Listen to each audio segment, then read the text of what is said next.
To go Mark, and just do a clap for 2, please. I'd have got a few pints with him, to be honest. Yeah, he's alright. Yeah. I'll do it. Hello and welcome to the United Stand. Here we are, like a turkey at Christmas. I'm with the lads at Redmen TV. Thanks for having them on. The stuff we're going to be talking about today is going to be very interesting because we know we're not very good. So we need to take on the fact that Liverpool are good. So I'm really interested to see what the lads have got to say about Solskjaer. We're going to talk about this combined 11 that Danny Mills did as well. But first of all, Liverpool, Manchester United versus Liverpool, Old Trafford, top of the league. How confident are you going into this game? I think this is a good question to ask. That's a twat of a question to begin with, to be fair, mate. Can't we just build up into that one a little bit? No, we don't do that on the United Stand. No. We've got to keep the viewership up. Listen, for me, I am confident going into this game. I do think that Liverpool are the better side. I know that Liverpool are the better side. I think I know how tough it's going to be because I do think United will have to step up and will probably put a performance in that better than they've seen in the last few weeks and stuff. But I watch Liverpool now and I never really know when we're going to get beat, or I never really think we're going to get beat anywhere. I never really think we're going to even draw games because we've shown this sort of never say die attitude where we fight till the 95th minute and we pull wins out. And you know, that's not disrespecting United and what they'll be looking to try and achieve in this game, but it's just having confidence in our side. Of course, Liverpool can lose the game. Of course, United can draw the game. Of course, United can win the game and Liverpool could win the game. But when it's a confidence thing, I'm nervous, but I'm confident that Liverpool will get the results. Yeah, when we're going, aren't we? And I've never actually been to Old Trafford for a Liverpool United game before, so that'll add to the nerves. It's that element of just making sure I keep my head down and get inside the ground as much as the game itself. But Liverpool are at a stage now, and it's mad because you know we were talking about over on Redmen. We've grown up. You know, all of our formative years took place when Manchester United were just winning league title after league title. So we're kind of like, we're used to, that's the norm of football. So it's kind of weird for us to now be in an era where all the stories we got told about Liverpool being the top dogs, we're now back in an era where Liverpool are getting back towards that again. And Chris is right, it might sound like overconfidence or whatever, but the way we've been playing, the way the team fights for every ball, every kick, you know, for 95 minutes or whatever it takes. It's very reminiscent of old school Manchester United, and the way that the only way you feel we'll lose, you don't feel we'll lose for a lack of application. We lost to Napoli because we conceded a dodgy penalty, and then our heads fell off a little bit. And the only teams that have really come close, Salzburg gave us a really good game in the Champions League because they went for it. They were 3-0 down and they just carried on going. And I don't think we expected that. And I think Norwich gave us a really good game, even though they were kind of criticised by being a bit too maybe go. Now they got in behind us a few times, and Chelsea did the same in the Super Cup. So I fear teams really going for it, which sounds counterintuitive because, you know, we put 4 past Norwich, we put 4 past Salzburg as well in those games, which is a possibility. But the only other way is kind of what we saw with Manchester City, with the Spurs game early in the season, is maybe you get a decision that goes against you or a one bounces in or whatever. But honestly, we feel, whether it's borne out in the match, I don't know, but we feel quite invincible at the moment, which can't last forever. Don't say that, Arsenal fans will be going mad. There's only one invincible. Don't. Honestly, I had it last season when Liverpool were unbeaten, and I had that mentions, Phil, we lost to Man City, and all the Arsenal fans went, oh, yeah. Big, massive sigh of relief, because the only thing they had left to cling on to was that Invincibles thing, so yeah, it remains intact. They will be watching you like a hawk. It is their big thing every year. Who can't beat the Yorkie-wrapped Premier League trophy? But we know United will go into this and part the bus, and ultimately I know United fans won't like that, but I would do the same. You know, I think if we go for it against you, we haven't got enough goals to counter the 3 or 4 or 5 you get against us. So, but what has happened over the last 3 years, as we're aware, in the Premier League, is that Klopp's failed to win at Old Trafford. United will get many people behind the ball. What or how do you think Klopp will approach that? Because last season, the perception was that he took a point. You know, we had 3 injuries, we couldn't use a sub in the second half, and for 45 minutes, we were quite comfortable, really. I don't think he takes a point this time around. I think Klopp realises that, you know, he was probably a little bit too conservative towards the back end of last season. And I say it like I'm having a go at him. I'm not. I'd have done exactly the same in that situation, expecting Manchester City to drop points. You don't get 97 points and expect not to win the title. Exactly. But this time around, I think he'll just think, well, I'd rather go for it and get 3 to miss out on the league title by a point. You know, you may as well have lost by 2 points last season for going for 3. Yeah. You know what I mean? And ultimately that's kind of where it comes down to. And I think it's good I like it when promoted sides do that as well. I think I'd rather them go for 3 and come away with none than go for 1 and come away with none, because at least you're trying to get the 3 points. So I think Liverpool will go for it. I think Liverpool will start probably feeling United out and just sort of passing the ball around quite slowly. I'm not expecting us to go hell for leather for the first 20 minutes. I think it's quiet the crowd down, because I think it will be a big atmosphere at Old Trafford. Fans will be right behind you, as they always will be. Quieten the crowd down, grow into the game, pull your side to side, and look to use our fullbacks as we've done all season long. Can Daniel James track back? Will Pereira track back? Can we get the better of the midfield? Will Klopp play an industrious midfield with Wijnaldum, with Henderson, Fabinho, or will he throw a curveball in there with a Keita or an Oxlade-Chamberlain? If he's got men behind the ball, can we get someone who's going to take on a man and look to thread a pass? These are the questions that Klopp will be sort of figuring out now. What we've seen in recent games, Sheffield United tried a similar. They tried to hit us on the counter-attack, actually caused us, had a decent game against us. Yeah, I watched that game. But we will go up a gear. We will look to we will switch potentially to 4-2-3-1 if we have to. We'll put Salah central, because he's not been in great form so far this season. But what we do when he's not in great form, we just put him central, because he's our best goal scorer, and it means he doesn't have to worry about all the other bits and pieces around the game. He doesn't have to worry about tracking back. He doesn't have to worry about this. You just put him between the width of the goal and say stick the ball in the back of the net. So Liverpool have got those things to go for, and I kind of like. I've never really felt this way, because Liverpool have always struggled against teams that have parked the bus. I mean, Mourinho got some great results against us, both at United and Chelsea in similar veins. Ferguson actually did a little bit of that toward the later end of his tenure. But I think Liverpool have gotten so much better at dealing with that. And as Chris says, we've got options. There's gears we can go to now. We're not a one-trick pony anymore in terms of what we do. So I'd actually. I think Man United, whether you've got not having the goals is an issue, but that's going to be a very interesting situation where if Liverpool are just spending 90 minutes knocking on the door, that could go very, very horribly wrong for United. And the issue you're going to have to deal with is if Solskjaer sets out to park the bus and Liverpool break through early on, where'd you go from there? Yeah. Because if you then have to go up, that's when you could get you're going to get beaten either way.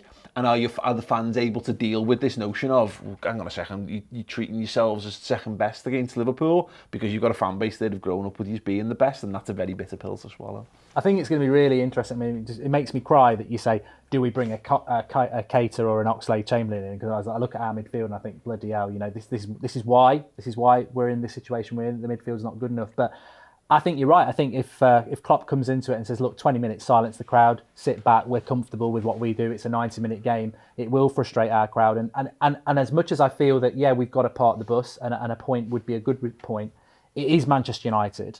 Fans will get frustrated.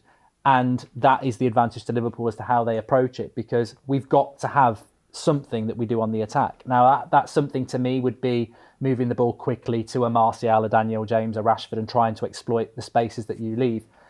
We've got to have that in our repertoire. Otherwise, like you say, Sheffield United, I watched that game, sit back and soak up. It only takes a goalkeeping error. Where do you come back from that? As soon as Liverpool get the goal, the game's done. So it will be interesting how Solskjaer does approach it. But elephant in the room is Ole Gunnar Solskjaer. I mean, Jamie Carragher, I've got to say, for a Liverpool fan to come out and slate our board and say what he said, a Liverpool fan should really just be quiet saying, I love it. What's going on? You've got United ex-players doing all that. So fair play for Carragher doing that. Honest answer, trying to take away the fact that you're loving it. What is your perception as Solskjaer as a Manchester United manager? I do not think he's good enough to be a Manchester United manager. I didn't think it when he was appointed. I didn't think it after he'd had how many wins he'd had in the first few games. I don't think he's got the pedigree to be a Manchester United manager. I don't think he's got the understanding of running a big club like Manchester United. Liverpool, Manchester United, Real Madrid, Barcelona, these are the biggest clubs in the world. From coming from Cardiff and Mould, you do not learn how to manage a big football club. And it's more than just a football club. You're managing a fan base and you're managing your coaching staff and you're managing your playing staff and you're managing huge budgets. You didn't have any experience of doing any of that. For me, it's fucking ridiculous, quite frankly, that he was given the job. Genuinely ridiculous. Yeah, I mean, we've had this, and we have this in our office a little bit, and it's like, is he the worst manager in the Premier League? I mean, in terms of experience, in terms of what he's won, in terms of how clearly defined his method of playing football is, all those kind of things. I'm not saying you would swap him for Wilder or Bruce or whatever. Is he a better manager than West Ham's Pellegrini, who's won a Premier League? No. Is he a better manager than Brendan Rodgers? Is he a better manager than Eddie Howe? I think you need to drop lower. I know. But this is what you get into Chris Wilder's, and you get into you get the name escapes me, but you get into the Norwich manager, and you get into this who and the Brighton manager is, but he might be better. Well, exactly, but exactly. So there's I'm making a point for illustrative purposes. I don't necessarily think he's the 20th best manager in the Premier League, but the fact that you're not immediately going, shut up, that's an absolutely ridiculous comment, tells you everything you need to know about the doubts that exist around him, and until he proves himself. And the problem is, we've lived through all this, of course, is that the silverware counts for a lot, and reputation will carry you so far. So having that little bit of thing, and being there through the treble, and having that experience of being there, and being a legend will carry you so far. It reminds me of when we brought Kenny Dalglish back, and we needed that as fans. We had Roy Hodgson, and we hated Roy Hodgson with a passion. He was so anti-Liverpool, it was ridiculous. Against his style of football, was against everything we'd grown up, everything we felt Liverpool was all about. So we bring Dalglish in. He's got the big nostalgia factor. He's got, we know what he's about. He understands the club from top to bottom, but Footy had moved on. And his experience, he didn't have enough modern experience to take us where we were. And eventually that goodwill kind of dies out, and it needs to be replaced by a tactical vision. It needs to be replaced by having new, fresh ideas. It needs to be replaced by something that you build upon that isn't just there's a bunch of stories about what I've done in the past. Yeah. And that's what I feel Solskjaer, where the biggest weakness of Solskjaer is. I think he'd be great to bring in as a motivational speaker for a new young manager. All that stuff that he's done. If you had, and there'd be people I'm sure would be raised, but if you brought Eddie Howe in, I don't think he's a big enough profile to be United manager. But if he then brings Solskjaer in periodically to tell the stories and to go up to the cliff and do train up there and all that to freshen things up, I think that's fine. But I'm not sure there's enough depth to Solskjaer when the chips are down. I think it's great that you say that about Dalglish, because the next thing I want to ask you about is, and as Liverpool fans it would be weird, but how do you think United? What do you think would be best for United going forward? Because you've mentioned on the show we did with you that you sort of want to be a good United team. But look, I'm sure you were the same with Dalglish, and I would defend Solskjaer and say, I'm not Solskjaer out yet. I still think there's a couple of chapters to be written, but the philosophy he's got is not the one that got him the job. But I did want him to get the job. I said that. I did want him to get the job. I can't be a hypocrite because I'm a fan. And you think with your heart, not your head. I think as a business decision, they got it totally wrong. March was not the time to do it. They should have waited till May. But we are where we are. And I agree with what you say. I think he is a bit of a cheerleader. There's no defined path. And he has got the job based on his history at the club. And he's a fan of the club, because if you take that away and he's just, Ole Solskjaer, the Mulder manager, then no one, most championship clubs wouldn't go near it. His CV says Mould and Cardiff relegated. Yeah, it's the Liverpool it's the United. Apparently, he was a Liverpool fan, by the way. It's the United connection. I don't want to cause any more hate for Ollie. Allegedly, he was a Liverpool fan. But look, I've said this before. What irritates me is the comparison to Klopp. It just, even as a resentful United fan who doesn't want Liverpool to do well, I can see what Klopp was brought in to do. I can see what his philosophy is. I can see his brand of football. Any fan should see what a manager's philosophy is. We can't see it with Ollie. So what would you suggest for Manchester United they go next? Presuming Ollie's not the man, what do you think they should do? Should they go for another Mourinho type? Or from what I'm seeing from Manchester United fans online, and it's probably not a fair reflection, so correct me if I'm wrong on this, Mark, but I think a lot of Manchester United fans are now in the point where give him time. And I think the philosophy is right. I think the man is wrong. I think you need to give the next man time. I think you need to bring somebody in who does have all those things that you've mentioned there, a philosophy, experience, a vision for how Manchester United should look in the future, and also be able to draw on the history, because that's what Klopp's done at Liverpool, remember, as well. It's not just all about the tactical and the here and the now. He's a socialist who believes in the same things that Shankly believed in, and the managers that have gone before him, and he understands the history of the football club without ever being at the football club. He understands what type of a club, what type of a fan base we are. So that's the blueprint. The problem is, you're looking for a needle in a haystack.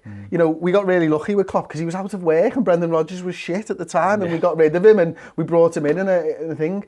That's not the case. There's no managers now that you look around world football who are out of work and you think he's going to be the perfect man for Manchester United. There's no one there right now. The thing with Klopp is that like Brendan Rodgers and Dalglish to some extent tried to reignite the past by redoing the past. So like Brendan Rodgers brought back the old "This is Anfield" sign, he brought back red nets and all this kind of to spark this nostalgic thing. Klopp has managed to rebuild Liverpool, but he's done it his own way. He's redefined what Liverpool looks like. It feels reminiscent because we're good.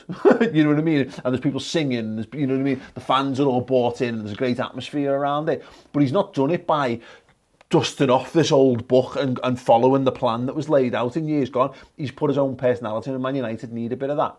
And I think the biggest opportunity missed was not sticking out and getting Pochettino. And the tough thing now is, of course, we live in the banter era of football, and this whole "what's Pochettino won?" There's going to be tons of Man United fans who've been laughing at Spurs fans, going, "Oh, you lost the Champions League, blah, blah, blah." And all of a sudden, if he comes in, you've then got loads of people who are having to like shut up, or they're waiting. They've got an agenda against them already. But he's the profile, you know, where he's incredibly talented coach, incredibly talented tactician.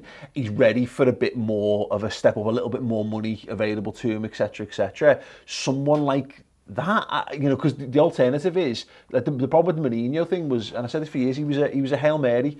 He was designed as a short-term measure to just get one more league title, just win one league and reignite the whole thing before it all falls down. And when it falls flat, it means you'd have the reality of where United are was laid bare. The squad's not good enough. Everything from top down needs refreshing and all that kind of thing. So you probably need, Chris is right, you need to get a guy and you need to give him time. You need to give him the trust and say, like Liverpool did with Klopp, here's 3 years, take your time. Build your squad, but show along the way progression. Show people so they can see your style of play, so they can buy into it from day one and buy into the personality. That might not be Pochettino. You know, the ship might have sailed. He might be damaged goods now because of the Spurs stuff. But someone like that who's got a bit of experience at Champions League level, you know, who's going in there, you go get into the final is experience. It's not experience of winning it, but it's a damn sight more experience than most managers on the world stage. The alternative is you go and get like an Ancelotti, but you're back into short-term thinking. So it's a massive conundrum, but from the outside looking in, and this will all be blown up in our faces when Solskjaer engineers the greatest win in Old Trafford history at the weekend. But even so, even if he did, I still don't feel as though, I think you the notion of backing him, you could be backing the wrong man is the problem. And 3 years down the line, he's not good enough to have solved your problems, and you've backed the guy for the sake, because you feel like you should back whoever's in, whereas, you know, you might be backing the wrong man. I think it's really interesting that, like Carragher, you know, United fans are probably getting more sense out of Scousers than they are out of the club at the moment, because I think some of the things that you said there are absolutely spot on, and the most spot on would be... Well, your ex-players are shitting the bed in this. Yeah. You got Peter Schmeichel coming out and saying, "Oh, it took Alex Ferguson all this time." They're all mates with Ole Gunnar Solskjaer. I think that's the I problem. love what Carragher said, and you know, I think that what you said there is spot on. It's like, the philosophy's right about patience. It's probably just the wrong setup for it. And the interesting thing with Klopp is when he got the job at Liverpool, I was like, I wouldn't want him at United. But as time goes on, you know you're only doing that because you're resentful, that you would take him. And the Klopp is... The Evertonians, Toffee TV were calling him the German Martin O'Neill. And now I listen on their shows, and they are like extolling his virtues left, right and centre, because I think I called him the German Alan Pardew. There's a tweet for you to go and find. I'm sure that will bang. But the interesting thing about Klopp is that if you're looking... I did a video a year ago, I mentioned it on the show I did with you, your Premier League review, that I said that I see big similarities between Klopp and Sir Alex Ferguson. Maybe not in playing style, but just in the approach. And you don't need 200 appearances for a club and a league title to come in and still you do what Klopp's done at Liverpool. He never played for Liverpool. And if you look at how he came into the club, and Sir Alex Ferguson came into the club in the 80s, he'd broken that domination of Celtic and Rangers. He'd beaten Real Madrid in a Cup Winners' Cup final. and had his own sort of, like you say, political background as well that fitted with Manchester United, and he rebuilt it. And Klopp's done that at Liverpool. I think that is the philosophy, but this pretense that Ole Gunnar Solskjaer is that because he scored a goal in a final and he's a United fan. You need more than that. You need more than that. You need more than that, and I think that's the issue. The issues you've got is that it's like in the English, the FA looking at what Germany did, and redeveloping things, but wanting it now. And the problem is you don't get it now. And it's a daft analogy, but you've got look at what Marvel have done with the cinematic universe. They made Iron Man, they made a really good film, and then they earned the right to build on that. And then on the flip side, you've got DC going, well, we want one of them, and they're just throwing money and making shite instead of concentrating on the fundamentals and building up from there. And that's the problem, is that United need to draw the shutters down and work out what's the best way forward without it being trying to copy the past, try to find what is the new Manchester United that holds true to the principles that will never change of what United is, what is the United way or whatever, but find a way that makes it work in the modern game. Because if you try to copy Liverpool, it's like everyone wants to play the Barcelona way, everyone wants to play like Spain, but by the time you've realised it's a way of doing things,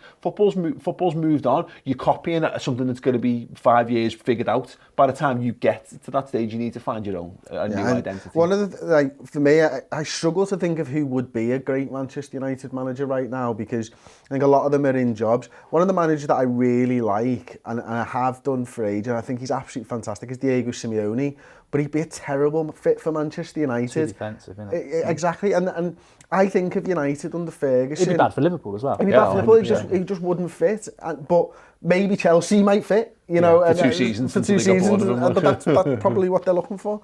And I look at Manchester United and I think, what were they known for under Ferguson? What were they known for going much further back than that? And that is attacking football. And it's this relentless pressure where the other side just crumbles under it.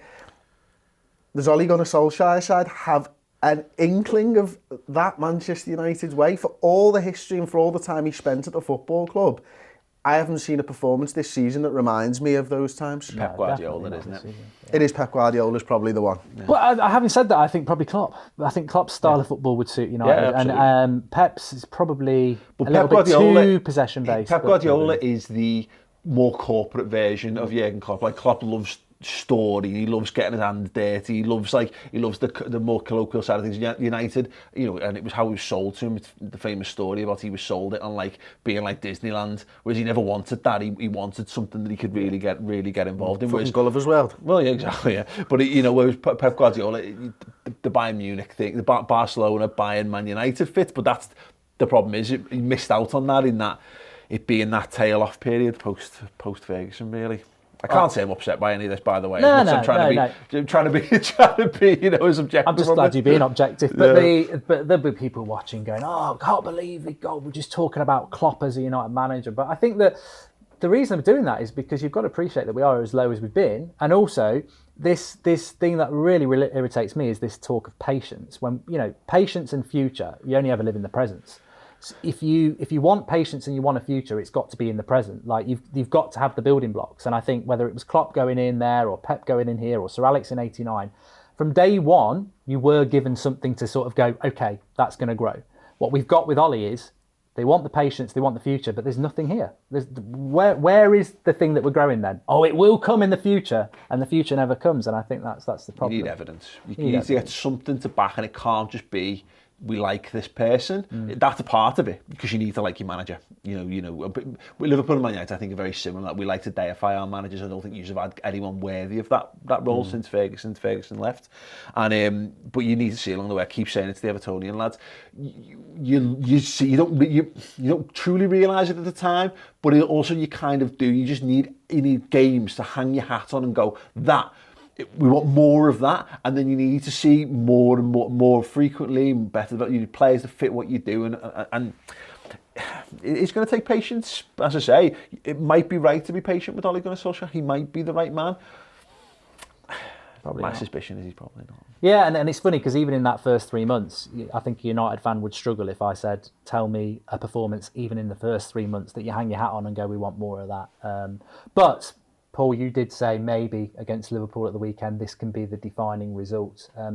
I want to get your score predictions, but it would be interesting because part of me thinks if we were to beat you on Sunday, unless it's the perfect tactical performance with wing play and everything like that that allows us to build off it, I'm not so sure that a Leicester 1-0 penalty win, we'd be over the moon. Of course, definitely going to take that, love it, but that's the only way I sort of feel we'll do it. So I've gone 0-0. I think if Man United keep a clean sheet in the first half, I think Liverpool will win 1-0. I think if Liverpool get a goal or maybe 2 in the first half, I think it could be a big one. I think Liverpool could get 3 or 4 maybe. But I think the smart money would be on a very, very tight one and probably shading towards Liverpool. I think Liverpool, as I mentioned at the top of the show, I suppose, I think Liverpool start the game, look to take control, take the fans out of it, score between 30 and 45 and go on to a 2-0 victory. We've scored most of our goals between 30 and 45. We've conceded most of our goals this season at the back end of 90 minutes when the game's pretty much been won most of the time. I think we start strong. I think we score in the first half and we score in the second, and that's it. Interesting. Well, and that's what I hope as well, by the way. It's a massive game, and I think from a United point of view, we need to be up for it. But there's no underestimating that Liverpool are top of the league, doing very, very well. They will come into it favourites, and it will be a tough game. I think we're probably living a bit in the past, sort of going, it's Liverpool at Old Trafford, but we're not a great team, and it's going to be very interesting to see how it goes. But thanks for coming on, lads. Redmen TV, thanks for having us, and you can check out the reverse preview on the Redmen TV channel. But thanks, Chris. Thanks, Paul. Appreciate it. Cheers, Mark. Thank you. Thanks everyone for watching. Make sure you smash a like. Check out the videos with Redmen TV as well. I'll see you all soon. Beautiful. Cheers. Thanks very much.